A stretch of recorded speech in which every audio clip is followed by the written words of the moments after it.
Thanks, Brenda. Um, yeah, uh, don't really know where to start, and I was troublesome and alcoholic.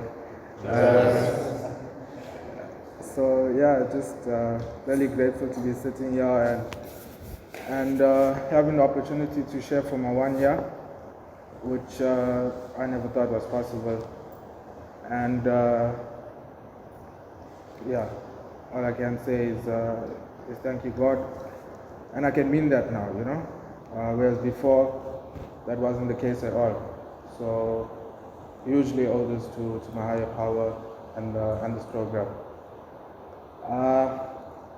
Yeah, so I had some time, and it's like I was trying to overthink and be like, I need to share about this, I need to share about that, and this is the message I need to carry. And to be honest, I don't, and it stopped after a while. And the truth is, I just need to be honest and share what's been my experience. And with that comes nerves. And as you all know, I was a bit nervous before this meeting. Still am now, but yeah, it's like when I'm inactive, I felt good when I went to a liquor store, and that anxiety was relieved. And that's the same feeling I get when I'm in a meeting. So yeah, things change. And I was born in 1998, July the 22nd, and yeah, growing up was quite a blissful experience. Was quite good. Looking back at it, I had everything I needed, everything I wanted. Quite spoiled as a kid. A lot of lies, a lot of manipulation, and I guess that's where it started. From childhood, it's that behavior that played out into my years of active, and can creep up on me now as well. And yeah, two loving parents, two really supportive parents, and an older brother. And yeah, as I said, just was provided for really well. And growing up, things were really tough at home. And when I'm saying tough, I mean financially so really tough. And what I can applaud my parents for doing, and I lost that through the years, which was at the end of the day, making sure that I had food to eat, making sure that I had clothes on my body, and I went to school. And that's without the unconditional love, the care that they gave me, And my life carried on as a kid's life would, a lot of just really acting out really dumbly. And yeah, to think about it, I was really fearful at a young age as well, like in preschool, going to preschool and stuff like that. My granny used to take me to preschool and drop me off, and really early in the morning, I remember like every morning I just cry because I don't want to go to school, just because I'm fearful of people, fearful of the teacher, and sure I guess that's normal as a child, though I didn't lose that feeling in acting, I didn't lose that feeling when things went wrong. And it's like my granny used to, every morning I go to the toilet in school, she said like, nah, this is what you need to do. You need to go to the toilet first, start your day off, And I'd be like, okay, no problem. And she'd send me into the toilet, she'd close the door, and during that time when I was in the toilet, she'd run to the vehicle. And I remember coming out and just be like, yo, my granny is not here, and I'll be running after the car. And what I did with that was also, I'm 6 years old, I'm 6 years old, but I really manipulate my granny into like guilt tripping almost, and saying, you know what, I don't like to go to school, and I don't like the people there, I don't like the food they gave me. Everything was fine. And what I forced her to do was lie to my dad about that. So she lied for quite some time, that, okay, she's taking me to school, and everything is fine, because I was just really afraid that, my dad used to discipline myself and my brother as children, which I think was fine. And looking back at it, I was really, really obnoxious person, still am. But yeah, what that taught me is I, at that age, just started involving people in a plan in my head, in that deceit, in that manipulation, just to get what I want. And at the end of the day, that was always the bottom line. It's what Travis wants. And that carried on. That's just an example. I went to primary school, and from a young age, it was really a lot about me and my weight. So it was like, I'm this overweight kid in school, and just being really fearful and self-obsessed, basically. And I remember, to compensate for that, I really had to, yes, I was, I guess, a fun student, if what terms of fun is, but I was just trying to make myself feel better, just trying to make myself feel better, whether it be acting out in class, doing stupid things, bullying a lot of people as well, Bullying, that's one of the things I did, which was bullying, and some way it gave me some joy out of it, and I really didn't admit to that until I thought about it. I was like, you took advantage over people, and little did I know, in a few years' time, I would be bullied too, by something much bigger than myself. So. That carried on, and going through my school life in primary school, I was really like learned and really focused on work and stuff like that, my schoolwork. And if I think back, it's my brother who went before me. He was an example where it was like my dad was really hard on him, and in through that I just got cut some leeway, But I said, I'm still gonna be pushing my studies. I'm still gonna be doing my work, and I was quite really good at academics and stuff, but it's primary school. It's like being first in a one-man race, you know what I mean? And I did really well, topped the grade for like multiple years. And when I went to high school, that all changed, because my perspective of life changed. Perspective of who I needed to be changed as well. I got to my first years of high school. I remember thinking, I'm standing here and I'm looking at these guys, and it's like, I can see they look faulty, and it's like, I want to be that guy. Why do I want to be that guy? It's because they're getting all the jokes laughed at, they're getting all the ladies, they're getting all the affirmation, from people around them, and that's my goal. So when I made that my goal, and when I made acting out and living selfishly a goal, that's when I took away that from my parents, from my family, those who invested time, money, love, care into me. And that's also where the gap was created between my parents and the relationship I have with them, my friends, the relationship I had with them. And I remember just thinking, okay, that's what I need to look at. So carried on with my work, and schoolwork took a bit of a dip, but also in a way playing off my parents, because I knew that my brother was in varsity at that stage, and they were stressing about all of his academics, and he's paying his fees and all of that sort.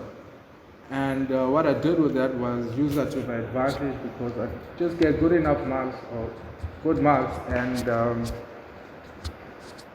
it was an easy opportunity for me to be like, no, I'll try harder next time.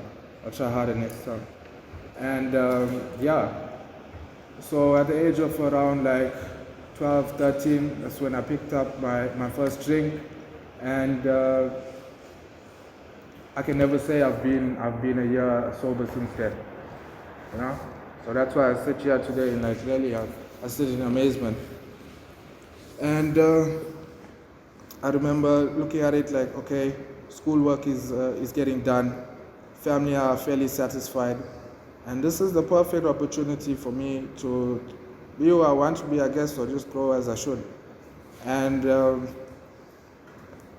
what I took with that was in grade 9, I had my first relationship, and looking back at it, relationships in schooling years and after always took a backseat to my first choice of my first drug, my first drink, and it was always about me, what I could get and stuff like that. But in through it all, still finding that balance, or trying to find a balance of being socially acceptable in school and with my work wise, getting affirmation from that, doing my getting good marks, getting affirmation from that. But in the back of my head, I know I'm screwing around most of the day, and I'm one of them. I'm one of those kids, and I enjoyed that. And that's what it kind of built me up in a way, sort of gave me an identity, and I remember just roping in a lot of other people into that madness, because it's like now I'm the example that my friends want to follow, which is kind of mad. And just going through high school, and eventually end of it, years passed, relationships passed. I got this one time where I did lay off the drinking. Was like, when I say lay off, obviously us as alcoholics it's full throttle, and laying off was because of relationship. And what I thought to myself is, what, I have this, and I can still be who I need to be, and I can still drink on the side, but all I need to do is present that, what, I'm fine. And that I'll say it worked for that short amount of time, until I really actually happened to like this girl. And afterwards, she kind of said, what, Travis, we're going around in circles, and this is a story. This is in grade 11 or 12, and I need to move on. So I was like, okay, cool. And what I see is she went for somebody who was more just more focused. And in my head, the arrogant side of me said, what, I still have everything because I'm me, which is so mad. And I floated off that, and my reaction was 2 days later, and this is just an example of being impulsive and just being fearful of myself, because once I create something, I need to substantiate, I need to have it there maintained. And 2 days later was to get into another relationship. In through that all, I caused a lot of damage to not only them, but I guess to myself, because my using, my drinking just escalated. And I left there, and I went into my tertiary education, which it's like small fish, big pond. And my idea was I need to throw a rock in there, and that's basically what I did. It's like the thing that's tiring about my alcoholism is keeping up identities. It's 5 identities, 4 identities. Keeping up this persona, keeping up this person that I need to maintain daily is tiring, and that's the thing that I'll use on, because each one of those people still wants to use at the end of the day. And got into a lot more using, experimented with a lot more drugs, and eventually just basically thinking to myself, this is my life, and there was no inkling of, I'm an alcoholic or of that sort, and it's just the person I want to be, and if I'm gonna carry on this life, then I might as well do it till the death. So that was my mentality. And looking back at it, I also 'Cause at the same time, I'm disappointing my parents. Like my studies and what I intended on studying all fell short because of uh, my lack of effort, basically. My priorities being not aligned with what's supposed to be happening, and what a normal person would do, how a normal person would put in effort and go about the day. And so I was basically stuck with this degree that I didn't really want to do, and I said, I'm going to change it to something more interesting. So there it is, just wanting more and thinking, something else can fix me, or something else will make me feel better, which I did. And with that, my parents, really, family, it's basically visible when you get back home and your eyes are like 9:45, and it's like, I'm not really existing right now. And they had to put up with that for a long time, and a lot of pain with that. Remember coming home, really out of it, and there was this one day, sorry, I'm jumping over the place, but whatever comes in my head, it's like this one day, my mom, I remember this is being thick and active, and she starts crying, and she's looking at me, and she's like, what's happening to you? Why can't you stop? Why can't you stop? And that question was asked multiple times, but to it there was never an answer because I didn't know the answer myself. I couldn't stop because I can't stop. I have no control over it. I have no control over myself. And I remember looking at her in her eyes, and she actually stopped crying for a second, and she's holding her chest, and she's telling me, Travis, my heart is paining, and she started breathing heavy. And I looked at her and I said, this is all an act. If you like, you can go and please sleep in a bed. And, like, being in recovery teaches me to treasure everyone, especially my mother. Just thinking a pain that a mother has to go through to hear that from a child who believes it so much. And that's wrenching, So she did that, What else could she do? Where else could she go? She didn't have anybody really to talk to. Nor did I, but to be honest, I didn't really want to talk to anyone. And in through that, my dad always protected my mom, and my dad always knew I was using. He always knew, and he would try and just cover up to make my mom feel better, to make my mom, just to ease her mind a bit. And the pain that he went through is immense, because like I know I treated my dad really badly, I really set him aside, I really put him in a box, judged him, wrapped him up, and just left him out in the cold. And that's the person I am, person I was, and I did that to multiple people in my life. My brother, through that,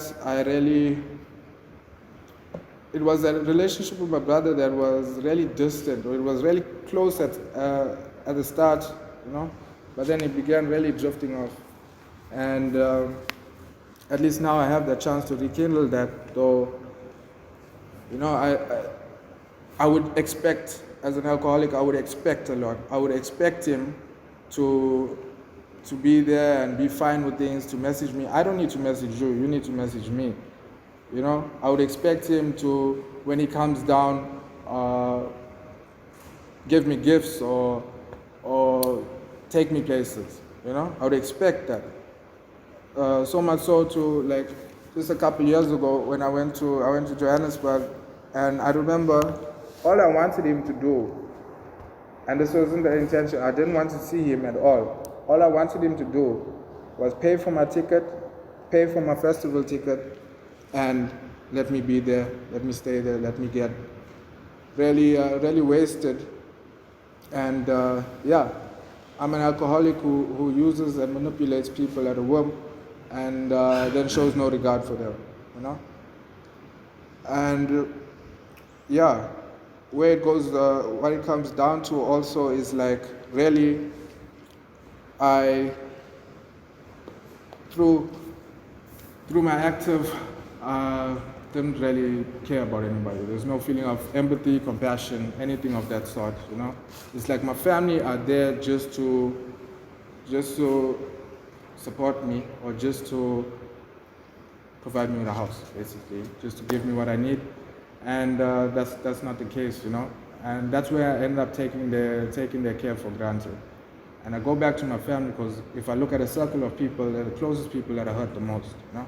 It's like friends come and go, I went and came, and those are the people that stuck with me.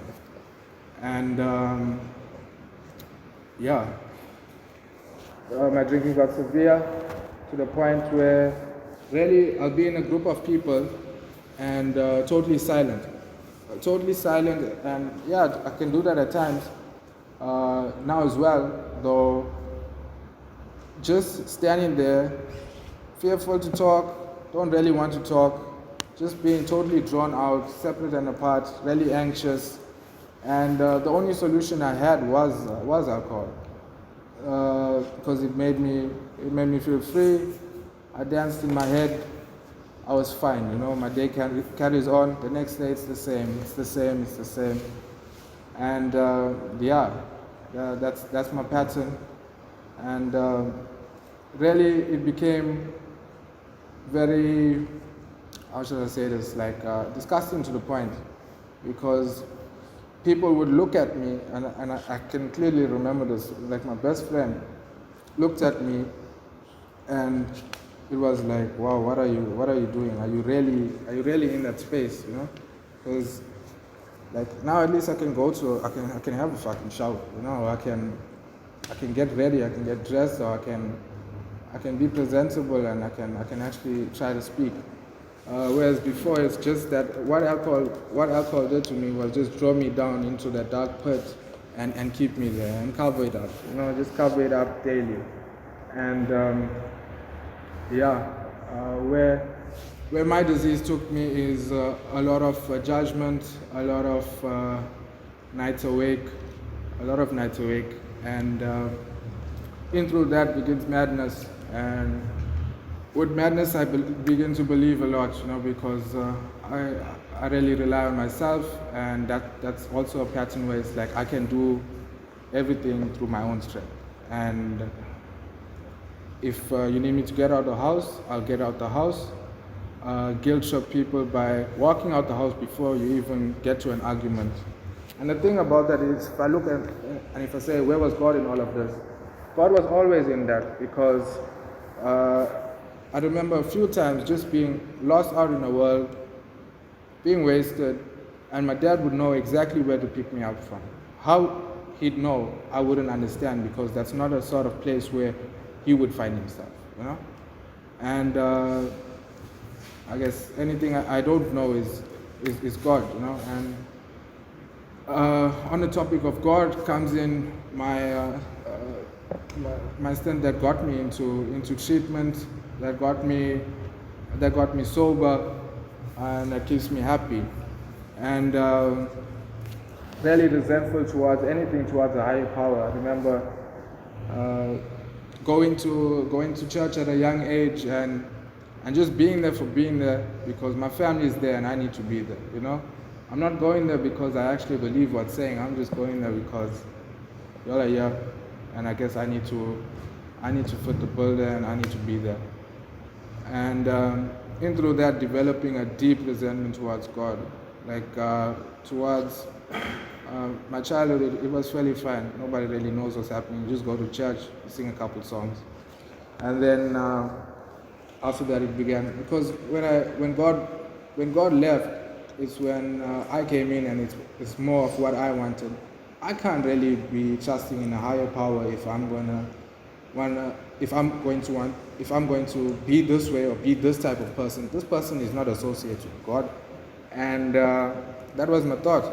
So any talk of motivation, or any talk of, okay, you know what, this is where you need to go, was always shut down.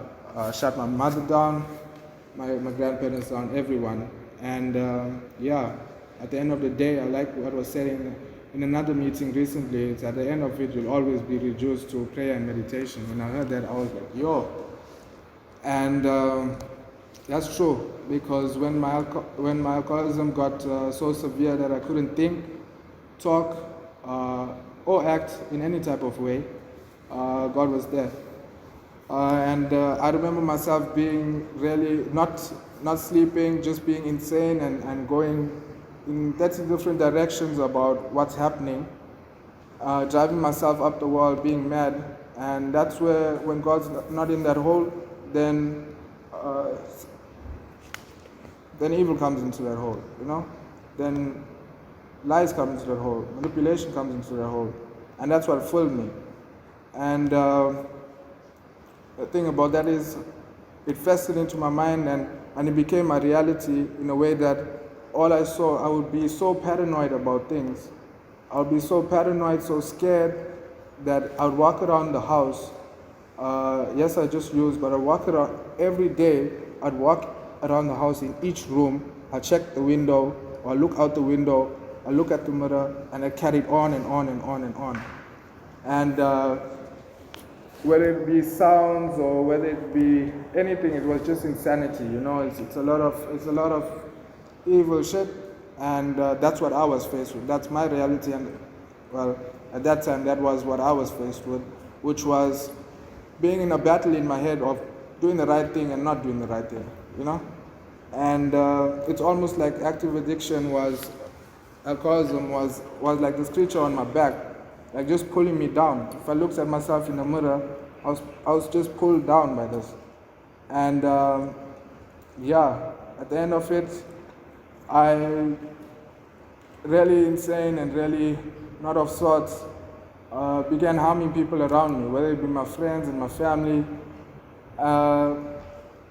I did that, and it was a pattern of behavior throughout my life.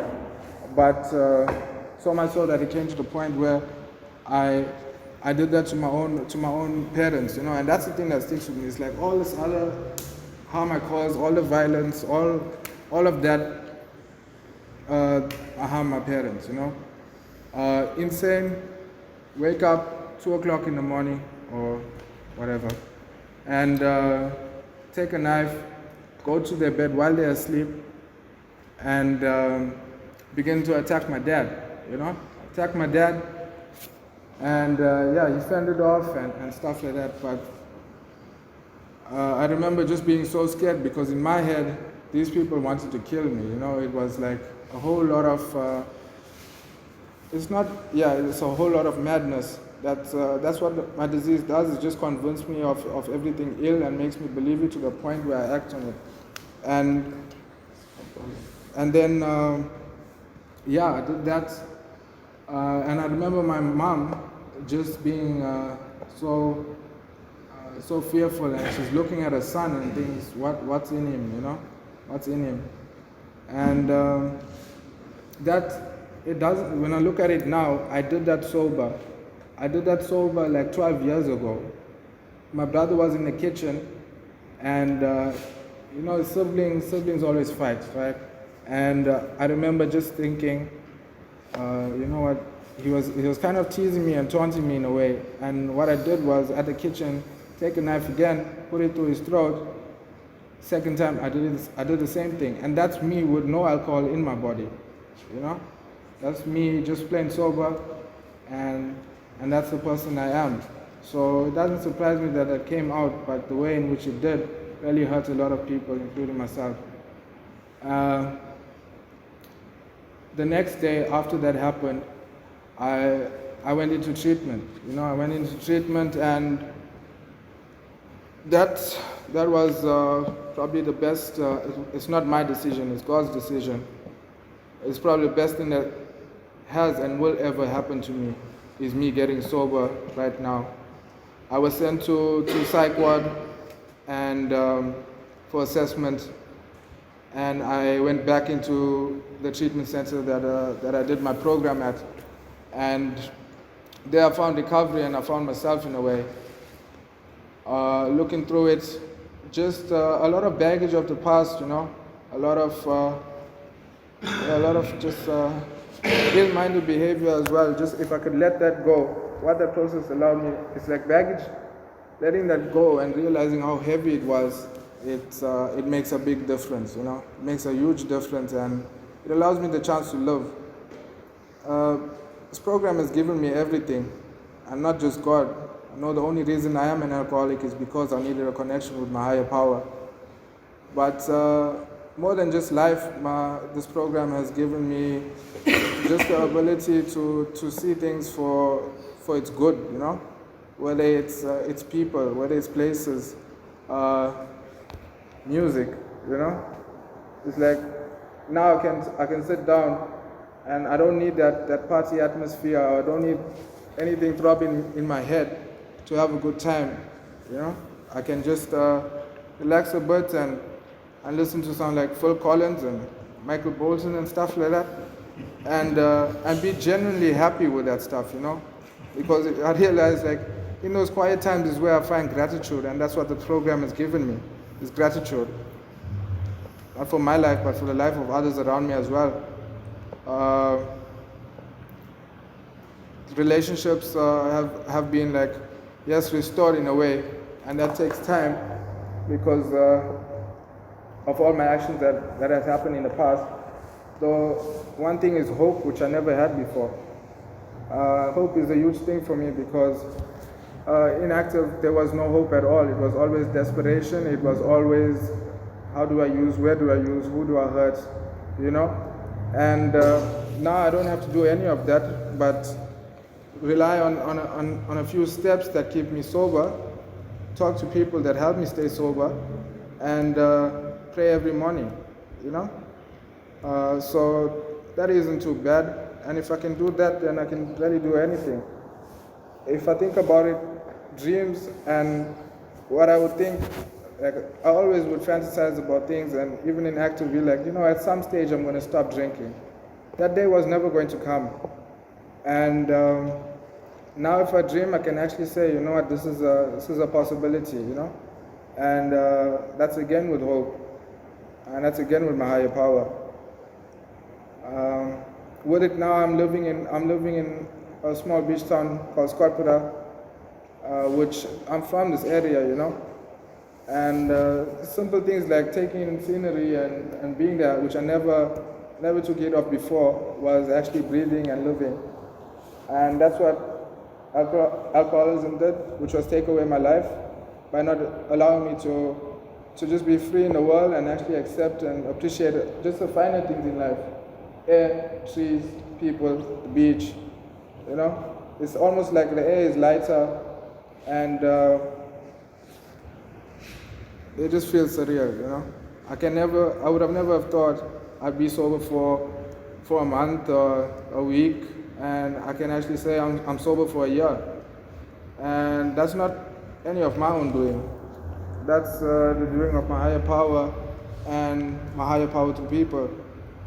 I'm currently in a halfway house now where I constantly get called out for, or I get corrected on things, If I compare that to before, I'm stuck around people who aren't really going to help better my life. And now I'm stuck with people who actually want me to go somewhere in life. And that's just a small thing. It seems like a small thing in a big picture, but that's what's currently allowing me to be free. It allows me to know that, I'm not that person and I can change. Being accountable is something else. Being accountable to my sponsor, being accountable to God, being accountable to the rules of the country, These are all things which were never in place before, and now I can actually say that I want to learn, I want to change, and in order for me to do that, let me just discuss it with somebody else, or let me just check my thinking with somebody else, and they'll be like, you know what, you're wrong, or this is your line of thinking, you're completely insane. And with that, I can take it as my next right step is I need to put into action in probably following my parents more. Just a small example, or finding a job, or that's another thing. I have a job, I have a job, whereas before, like the getting and using was always a struggle. So it's always a struggle to the point where I'm selling dope to kids, and I'm printing fake money, and it just carried on like that. And I don't have to be stuck in that life where I'm ruining other people's lives. Just go out, put some effort, think about hard work, and do hard work, and possibly something can come of it. And there's a simple things like that make me feel like I have some integrity, which is also something the program gives me, is a feeling that I am a person who's trying to live a life that's worthy of something good, or it's going somewhere good. And I don't have to feel self-piteous over that, because I know it's constant change. And it's like, if I do something wrong, or if I lie, if I think about stealing somebody's aromat, I can actually say, you know what, this is my thought today, and I don't like that I thought about that, but I did. Whereas before, I'd just be stuck in that, and then 2 days later, I'm stealing something. So, more than life, this program has given me God, and for that, I will eternally be grateful. And basically, just the people in this room as well, it's like the fellowship, AA as a whole, has been really great for me with just understanding love and care. And it's my duty to carry the message to a still suffering alcoholic, as it was freely given to me. And that gives me purpose in life. I've never had purpose. I've never had integrity. And with purpose comes pleasure. So here's to the next lifetime of being sober. And if anything is like this first year with all this fun and all this amazement, then I'm looking at a really good life. Thank you to the fellowship. Thank you to this program. Thanks, Travis.